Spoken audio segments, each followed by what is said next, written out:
Hello, everybody, and welcome to the Possibility Podcast.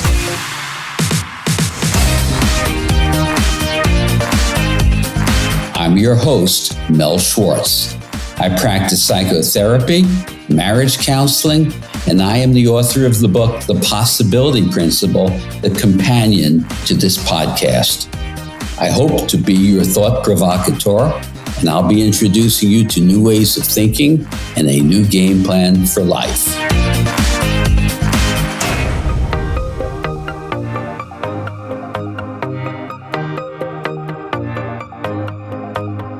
Hello, everyone. I'm going to be providing you with another principle of uncommon sense. Here's the headline. There is no such thing as objectivity, and that's really a good thing. We have an unquestioning belief in objectivity. It's actually fundamental to our sense of reality and how we engage life. It's a primary pillar of our belief system, and it organizes our beliefs and thinking. And boy, it really screws us up. The premise of objectivity, you see, is actually fundamentally flawed once we look at it. We've all heard the critical comment, "You're not being objective." Well, your best response, interestingly, might be, well, of course not. That would be impossible. Let me give you the background. And before I go into the science, I'll share an anecdote. Some of you may have heard this before, so bear with me. I was a potential juror in an alleged drunk under the influence case. I was sitting on the witness stand being questioned as that potential juror, and the prosecutor asked me, "Can you be objective?" I admit I couldn't wait to create some chaos, and I replied, "Absolutely not." The judge was curious. He leaned down toward me and asked, "Well, what do you mean, Mr. Schwartz?" I paused for a moment and asked, "Judge, do you have beliefs?" Well, he smiled and said, "Of course I do." I then levied the boom.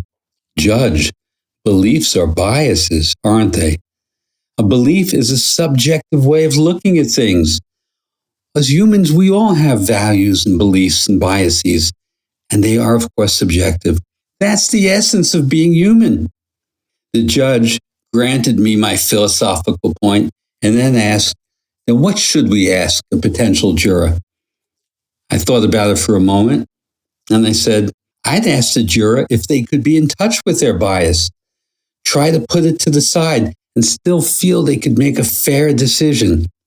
Now, to strengthen this point around the myth of objectivity, recall the lessons that I have shared in my book, The Possibility Principle, and from previous podcasts. What do the new sciences say about inseparability? They tell us that reality is thoroughly inseparable, not simply interconnected, but inseparable. Well, to be objective requires standing apart from what you're observing, detached.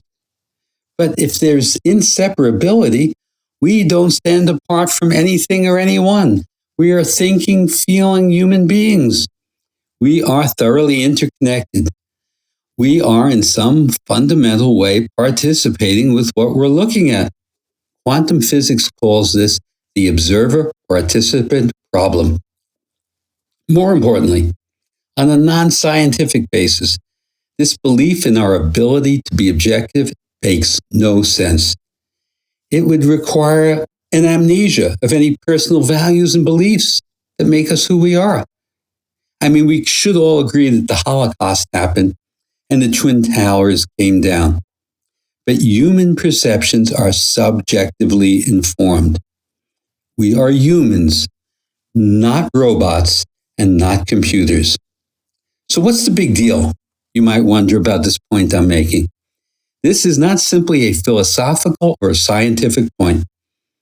I'm going to be demonstrating how our belief in this false and unattainable myth of objectivity creates havoc in our relationships with ourselves and others. And objectivity is the heart of communication breakdown because it eviscerates compassion, feeling, and empathy. This illusion of objectivity lies at the heart of our relationship dysfunction and disharmony.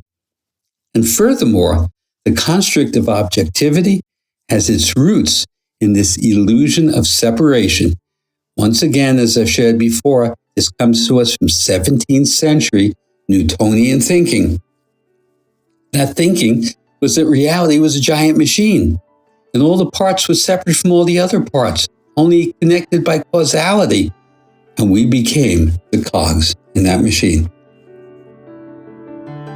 I'd love to show you my appreciation for your subscribing to and rating this podcast by offering you a gift to one of the following: The Power of Mind, a live talk that I gave, or one of my digital ebooks, Creating Authentic Self-Esteem, Overcoming Anxiety, or Raising Resilient Children, and lastly, Cultivating Resilient Relationships. Once you have subscribed, please send an email to mel@melschwartz.com and just let me know which gift you'd prefer. Thanks. So, I'll prompt you with a question. Would you rather be right, or would you rather be happy? Sometimes I'm working with couples mired in debate and argument, and I myself have gone there. And I find myself asking others or myself, would you rather be right, or would you rather be happy? When I ask this question of other people, they will give me a well-considered answer, I'd rather be happy. But in a moment or two, they default right back to right versus wrong. This argument is rooted in the objective belief that one is right and one is wrong. Remember, that's either or thinking. We've talked about that before. And if I'm right, you must be wrong. And it's so natural for us to mindlessly descend into this debate. Well, how's that going to work out? If I need to be right, then you must be wrong. Now, that doesn't sound like a formula for harmony or good feelings or relationship health, does it? What causes us to default into this morass? My guess is it has much to do with our belief in objectivity, from which there is a right and a wrong. Now, of course, there are times when those verdicts make sense, but most often we're communicating about facts rather than perceptions or feelings. We're arguing about the truth rather than feelings. Facts belong in the courtroom. Feelings are the basis of relationship. Facts don't change opinions or move our hearts. Feelings do. Instead of arguing who said what to whom and when, what the exact words were, what date it happened, just release the litigation. Share how you feel. Feelings are the heartbeat of a relationship, and what we call facts may inform our feelings, but we need to express the feeling. When you find yourself mired in that mind-numbing back and forth argument, let go of the debate. Pause and ask the other person, do you care how I feel? Unless you're on a debate team or you're a party in a court proceeding, facts don't matter, feelings do. We may say I love you, but what does that really mean? Does it make sense to propose that you love someone and yet disregard their troubled feelings? If you say you love me, you should care how I feel. Let go of the objective argument and the extraneous facts and speak to your feelings. This moves you both to the heart of the matter, pun intended. Feelings aren't subject to the right or wrong judgment and free us to express our deeper being. So try releasing the debate, the ping pong match that goes nowhere, and just ask, do you care how I feel? And if the answer is yes, but, bring it back to the feeling. Don't allow yourself to be distracted. Have you ever been told your feelings aren't rational? This is a case of leaning in. Once again, don't defend your territory, lean in. Your response could be, of course my feelings aren't rational. I didn't know that feelings should be subjected to logic. You can reflect on your feelings. You can appreciate what provoked them. You can reconsider your feelings. But feelings aren't right or wrong. They simply surface. When you say, I feel this and that, you're speaking the language of emotions, not the words of objective, rational logic. Many years ago, half a lifetime ago, I found myself in a bedtime disagreement with my former wife. I'd say, "It's hot in here. I'm going to turn down the thermostat." Her response might sound like, "No, it's not hot. It's cold." Well, I came to appreciate that making objective statements was getting me nowhere. So I learned to say, "I feel hot." That wasn't arguable. It might not solve the problem over the thermostat, but at least a senseless argument was avoided. Feelings are usually catalyzed by a thought that precedes the feeling. So you might ask yourself what thought you attached to, what thoughts surfaced that resulted in the feeling you're experiencing.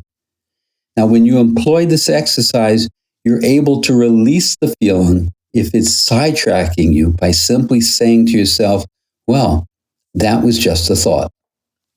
The takeaway here, objectivity has no real significant place in human relationships or in human communication.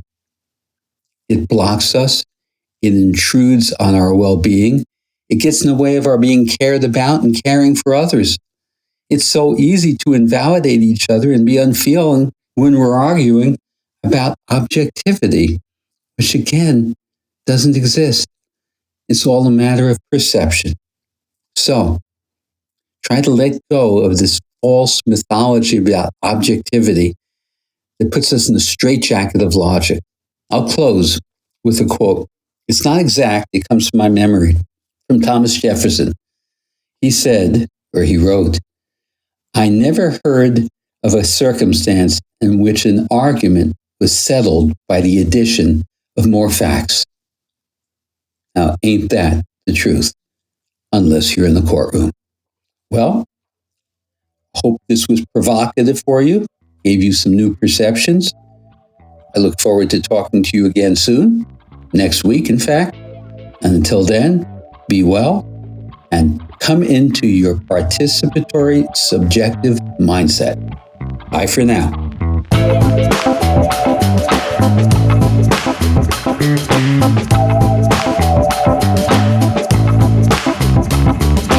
I hope you enjoyed this episode of the Possibility Podcast. I welcome your feedback on this and any episode. Please send me an email at mel@melschwartz.com or leave a comment in the show notes for this episode at melschwartz.com. If you like what you're hearing, please take a moment to rate and review the show at Apple Podcasts, Spotify, or wherever you get your podcasts. Your reviews really help boost the visibility for the show, and it's a great way for you to show your support. Finally, please make sure to subscribe to the Possibility Podcast wherever you listen to podcasts, and that way you'll never miss an episode. Thanks again, and please remember to always welcome uncertainty into your life and embrace new possibilities.